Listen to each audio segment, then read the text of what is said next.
All right, today we got the Duramax in the shop, and we've got a bunch of things to do to it. First off being my EGR delete. So we're gonna get right into that. My truck actually caught on fire the other night. So yeah, here's a clip of that real quick. I'm fucking shaking right now. I fucking come over here and I just see flames just. Dude, we opened the hood and it just Dude. everything. I'm like, oh fuck. My whole fucking engine bay was on fire 5 seconds ago. I wonder if I got that on video. I gotta check. I bet Did you're you gonna put see a fire the flame? extinguisher in here Dude, now, huh? look No. at the fucking... Yeah, it was burning up here. Yeah. I was surprised you didn't just grab that fucker and rip it out. This shit just got all up in here, everywhere. It's those damn birds that do it.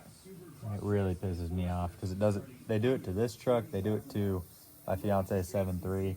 They haven't done it to the square body, but I think it's because they can't get in because those wheel wells are so tight. But yeah, this one doesn't have wheel wells, so yeah, gonna have to keep an eye on this from now on.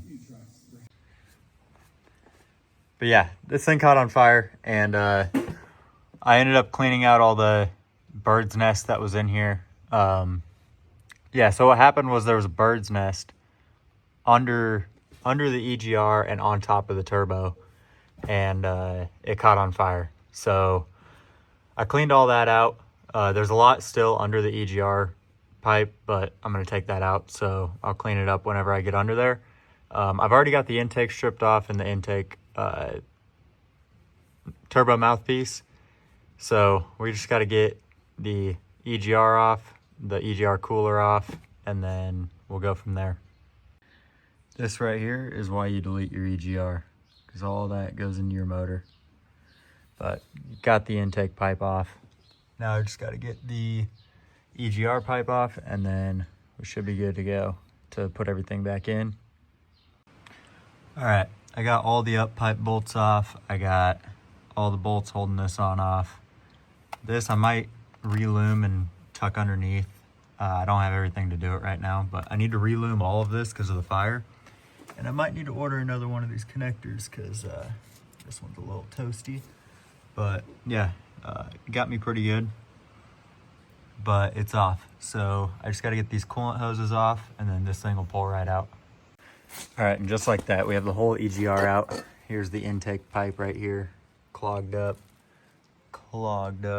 but yeah, there's the whole EGR out. I did cut these lines because I have a new line for them. I just got to get the other ends that I cut off, and then we'll run the coolant line, block off plates, and then the pipe. All right, I forgot to film most of it, but got the new intake pipe on. I'm working on getting the turbo mouthpiece back on. This thing's a pain in the ass, but it'll go back on. I'm gonna wrap this up, and then we're gonna get to the next thing we're doing on this truck. All right, the next thing up on this thing is these lights right here. They're spotlights, and they need to be floodlights because it's under the awning, so it lights up the whole like campsite. So I'm gonna switch these out for these aux beams. I lit them up inside. They're pretty nice. So I'm gonna throw these in, and then I've got, where'd they go? And I've also got some chase lights for it. I'm gonna throw these up underneath the tent. And then I've got some mounts for my axe and a shovel. Might throw that in. And then I've got a mount for my chainsaw, which I have to refab up because of how I want to mount it. But yeah, these and that might have to wait for another day, but I can get these in and these in. So these bolts off the old one are a little bit longer than the ones that came with the aux beam. So I'm just gonna reuse these ones, throw these ones on the old ones. And yeah, so I'm gonna get these connected up. Probably not gonna film most of it because it doesn't matter. It's just gonna go back into the wiring I already had here. So yeah, I'll get back whenever these are on. All right, got these aux beams on. Now I just got to put these chase lights on and put them right there on the back. All right, I don't know how we did it, but it's raining outside. So I got this truck in here.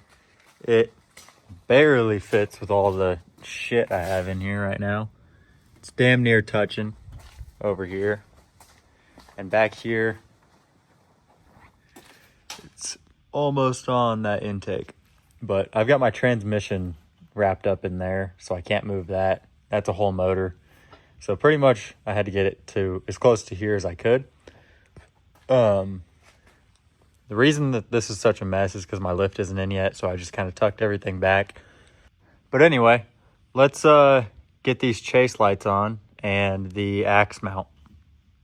I've got these riv nuts that I'm gonna put in, and then the bolt that it comes with will just screw right into it, and these will hang right